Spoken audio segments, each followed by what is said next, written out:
नमस्कार दोस्तों, good morning to all of you. मैं हूं अरबी मौर्य और हम लोग डिस्कस कर रहे हैं इंग्लिश सब्जेक्ट के बारे में। ग्रामर पढ़ रहे हैं इस समय। अभी टेक्स्ट बुक नहीं शुरू कर रहे हैं। हम लोग शुरू किया जाएगा 9th 10th 12th और 11th 4 क्लास का जितने भी टेक्स्ट बुक हैं उनके सभी लेसन को भी हम लोग चर्चा करेंगे। लेकिन अभी ग्रामर ज़रूरी है क्योंकि ग्रामर ही हार्ट होता है। If there is any language and everyone must know about grammar। Grammar को जानना सीखना बहुत ही आवश्यक है मेरे दोस्तों। तो हम ये कहना चाहते थे कि यदि वीडियो समझ में आ रहा है तो बच्चे या मेरे मित्रों सभी लोग सब्सक्राइब करते रहिए और लाइक करते रहिए। तो अब हम लोग आज पढ़ते हैं प्रोनाउन, और प्रोनाउन कितने प्रकार के होते हैं सब के बारे में एक एक करके हम लोग अच्छे तरीके से चर्चा करेंगे। तो यहाँ पर देखते हैं प्रोनाउन का मतलब होता है सर्वनाम, जो किसी नाम के स्थान पर प्रयोग कर दिया जाता है उसे सर्वनाम कहते हैं। सब के नाम के लिए प्रयोग किया जाने वाला ही शब्द ही सर्वनाम होता है। तो आइए हम लोग डिफिनीशन देखते हैं। डिफिनीशन है प्रोनाउन का कि pronoun is the word which is used in place of noun. सर्वनाम वह शब्द होता है जो किसी संज्ञा के स्थान पर प्रयोग किया जाता है। तो यहाँ पर देखते हैं कि जिस तरीके से हमने कहा कि हम, मैं, वह किसी का नाम नहीं लिया, यह वह मैं कह करके सबको संकेत कर लिया जाता है। तो यहाँ पर देखिए, देखना है कि कितने प्रकार के होते हैं प्रोनाउन। तो प्रोनाउन होते हैं भैया 13 प्रकार के होते हैं मेरे बच्चों। 13 टाइप्स के होते हैं। There are 13 types of pronoun. अगर किताब में आप 8 प्रकार के 10 प्रकार के पढ़ते हैं तो आज पढ़ेंगे आप 13 टाइप्स प्रोनाउन के। 13 प्रकार पढ़ेंगे मेरे बच्चों। आइए हम लोग पढ़ते हैं पहला नंबर पर्सनल प्रोनाउन के बारे में। पर्सनल प्रोनाउन होता है व्यक्तिवाचक सर्वनाम। जब किसी व्यक्ति के लिए या किसी पशु पक्षी के लिए प्रयोग किया जाने वाला शब्द होता है तो उसे व्यक्तिवाचक यानी उसका क्या होता है, स्पेशली किसी व्यक्ति के लिए ही प्रयोग कर लिया जाए। तो डेफिनेशन क्या है ये ध्यान देना है कि personal pronoun is a short word, यानी ये एक छोटा सा शब्द होता है, बहुत बड़ा भी नहीं होता है। दैट इज यूज, जो प्रयोग किया जाता है किसके रूप में, एज अ सिंपल सब्स्टिट्यूट के रूप में प्रयोग किया जाता है। किसके लिए, for the proper name of a person.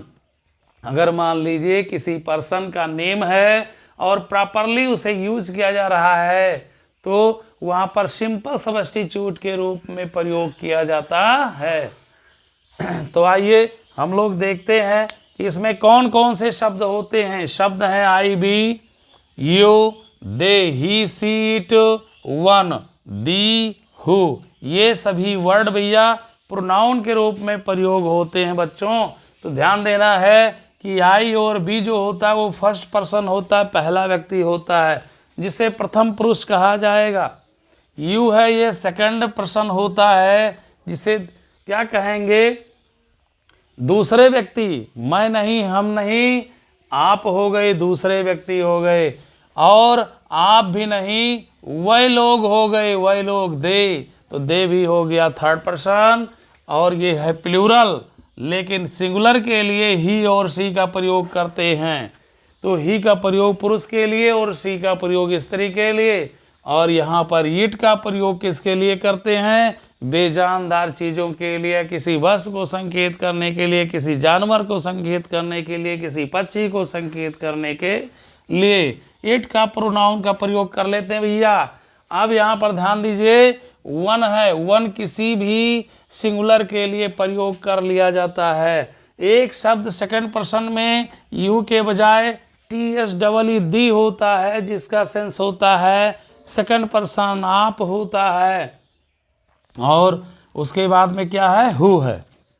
तो हु शब्द एक इंट्रोगेटिव वर्ड होता है, लेकिन इसके केसेस होते हैं सब्जेक्टिव केस और पजेसिव केस और ऑब्जेक्टिव केस। जैसे हु सब्जेक्टिव केस है और हुज क्या होता है, पजेसिव केस होता है और होम क्या होता है, ऑब्जेक्टिव केस होता है। अब हम लोग सीखेंगे तीनों केसेस। पर्सनल प्रोनाउन के भैया 3 केस होते हैं। कारक केस का मतलब क्या होता है, कारक होता है। तो पर्सनल प्रोनाउन के 3 केसेज होते हैं।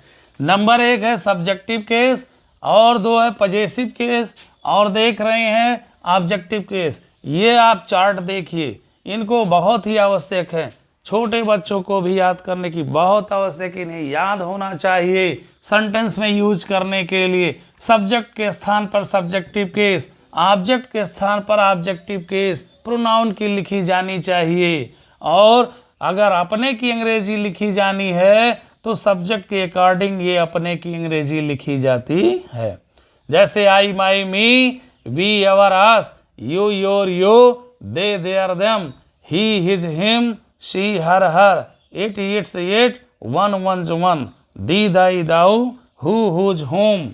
तो यहाँ पर ये पर्सनल प्रोनाउन का चार्ट, इसको आप लोग जरूर पढ़ेंगे और याद कर लेंगे। अब हम लोग चलेंगे सेकंड टाइप पर। अब हम लोग 2 नंबर प्रोनाउन पर चर्चा करेंगे।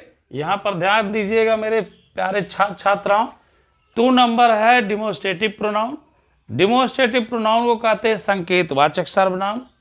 ऐसे सर्वनाम शब्द जो किसी संज्ञा को संकेत करते हैं। तो डिफिनीशन लिखेंगे कि demonstrative pronoun is a word which indicates any noun. यानी संकेतवाचक सर्वनाम वह शब्द है जो किसी संज्ञा को इंडिकेट करता है, संकेत करता है।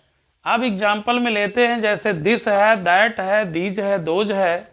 दिस और दैट ये सिंगुलर होते हैं, सिंगुलर नाउन को संकेत करते हैं, और जबकि दीज और दोज ये प्लूरल नाउन को संकेत करते हैं।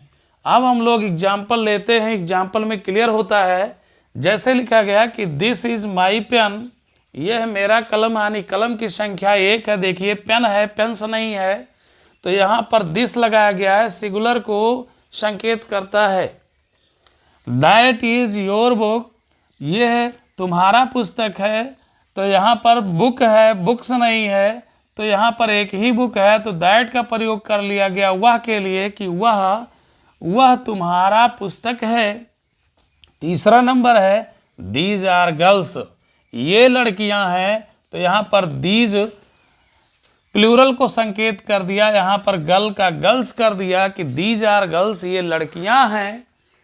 फिर है दोज आर गुड प्लेयर्स, वह अच्छे खिलाड़ी हैं, तो यहाँ पर वह अच्छे खिलाड़ी हैं, यानी खिलाड़ियों की संख्या अधिक हो गई। प्लेयर का प्लेयर्स कर दिया गया क्योंकि यहाँ पर दोज लगा हुआ है। तो दोज और दीज ये प्लूरल सब्जेक्ट को, नाउन को, प्लूरल नाउन को संकेत करते हैं, जबकि दिस और दैट ये सिंगुलर नाउन को संकेत करते हैं। और संकेत करते ही इसलिए यहाँ पर ये क्या बन गए, ये प्रोनाउन बन गए, संकेतवाचक सर्वनाम बन गए। आइए हम लोग 3 नंबर प्रोनाउन पर चलते हैं। रिलेटिव प्रोनाउन, संबंधवाचक सर्वनाम।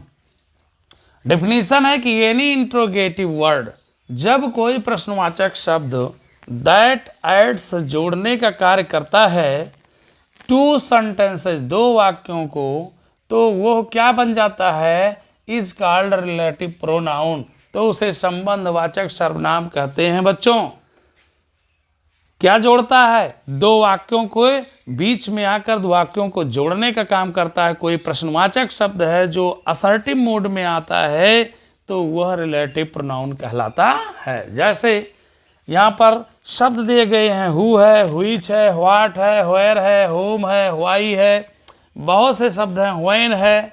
तो यह ध्यान देना, हु व्यक्ति के लिए प्रयोग कर लेते हैं, हुईच वस्तु के लिए प्रयोग कर लेते हैं, व्हाट किसी मैटर के लिए प्रयोग कर लेते हैं, और वेयर का प्रयोग प्लेस के लिए कर लेते हैं। होम का प्रयोग भी व्यक्ति को दिखाने के लिए किया जाता है। व्हाई का प्रयोग कारण दिखाता है, व्हेन आ गया तो समय दिखाता है। ऐसे बहुत से इंट्रोगेटिव वर्ड हैं जो 2 वाक्यों को जोड़ने का काम करते हैं, तो वह रिलेटिव प्रोनाउन कहलाते हैं।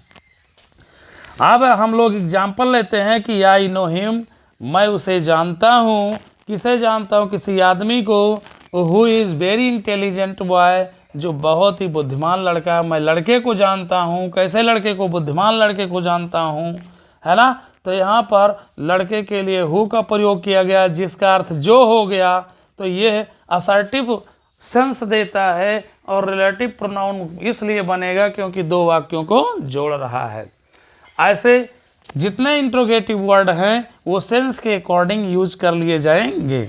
आई हैव अ बुक, अब यहाँ पर आई हैव अ बुक, मेरे पास एक पुस्तक है। अब पुस्तक निर्जीव है तो क्या लगा देंगे? व्हिच लगा देंगे कि which is very important for examination, जो परीक्षा के लिए बहुत महत्वपूर्ण है। तो यहाँ पुस्तक के लिए आपने क्या लगा दिया? व्हिच, यानी व्हिच से जोड़ दिया। ऐसे सभी प्रश्नवाचक शब्दों का प्रयोग किया जाएगा। अब हम लोग 4 नंबर को लेंगे प्रोनाउन को। अब आइए देखिए 4 नंबर पर हम लोग लेते हैं रिफ्लेक्सिव प्रोनाउन, जिसे हिंदी में कहते हैं निजवाचक सर्वनाम। जो सर्वनाम किसी कर्ता के लिए, निजी कार्य के लिए वो दिखाता, निजी कार्य को दिखाता है, तो उसे कहते हैं निजवाचक सर्वनाम। अब जैसे डिफिनीशन में लिखा गया कि reflexive pronoun is a word, निजवाचक सर्वनाम वह शब्द है वही चीज यूज जिसे प्रयोग किया जाता है फॉर सब्जेक्ट, ये किसी सब्जेक्ट के लिए प्रयोग किया जाता है, स्वयं के अंग्रेजी के लिए, after verb in the sentence, यानी वो सेंटेंस में क्रिया के बाद ही लिखा जाएगा स्वयं की अंग्रेजी, तो समझ लीजिए वह निजवाचक सर्वनाम है। भैया मेरे छात्रों ध्यान दीजिए, एग्जाम्पल है कि I write a letter my self.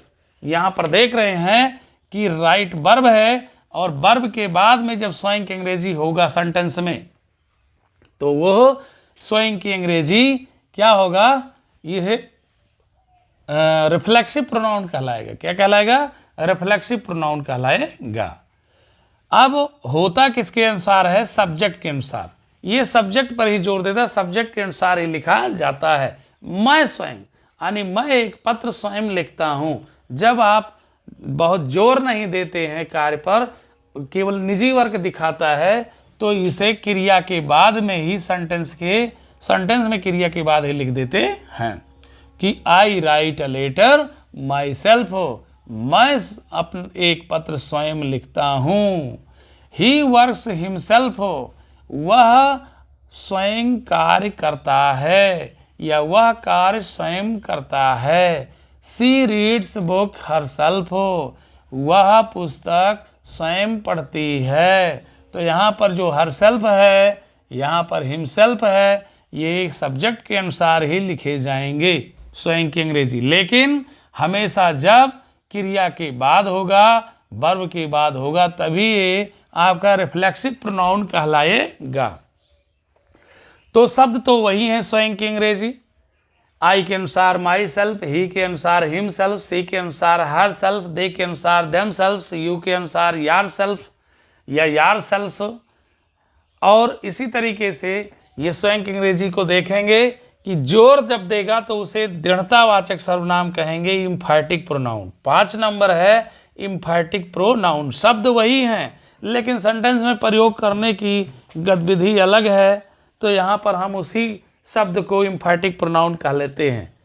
जैसे emphatic pronoun is a word which insist on the work of subject, यानी जो सब्जेक्ट के द्वारा कार्य किया जा रहा है वो सब्जेक्ट पर जोर देता है, कन्फर्म करता है कि वो सब्जेक्ट खुद ऐसा काम करता है। तो क्या करते हैं कि सब्जेक्ट के तुरंत बाद स्वयं की अंग्रेजी सब्जेक्ट के अनुसार लिख देते हैं, तब उसके बाद क्रिया लिखते हैं, यानी क्रिया से पहले ही स्वयं की अंग्रेजी लिख देंगे। तो समझ लीजिए वो स्वयं की अंग्रेजी इम्फैटिक प्रोनाउन बन गया। जैसे एग्जाम्पल दिया है, आई माई सेल्फ वर्क, मैं स्वयं काम करता हूँ। यहाँ जोर देता है, इंसिस्ट करता है। क्या करता है? कार्य पर जोर देता है, इंसिस्ट करता है कि I myself work. She herself goes to school, वह स्वयं स्कूल जाती है। He himself write a letter, वह स्वयं एक पत्र लिखता है। तो तो यहाँ पर जो स्वयं के अंग्रेजी सब्जेक्ट के अनुसार सब्जेक्ट के तुरंत बाद लिखी जाती है, मुख्य क्रिया से पहले लिखी जाती है, तो वह एम्फैटिक प्रोनाउन कहलाता है। हाँ समझ में? तो प्रिय छात्रों, यहाँ पर ध्यान देना मेरे दोस्तों और मित्रों कि अगर समझ में आया है तो सब्सक्राइब और लाइक शेयर करते रहिए। और नेक्स्ट वीडियो में नेक्स्ट पार्ट चलेगा 5 तक। यहाँ पर हम लोग पढ़े हैं 6 नंबर से, पार्ट नंबर 2 में पढ़ेंगे प्रोनाउन के। Okay, thanks.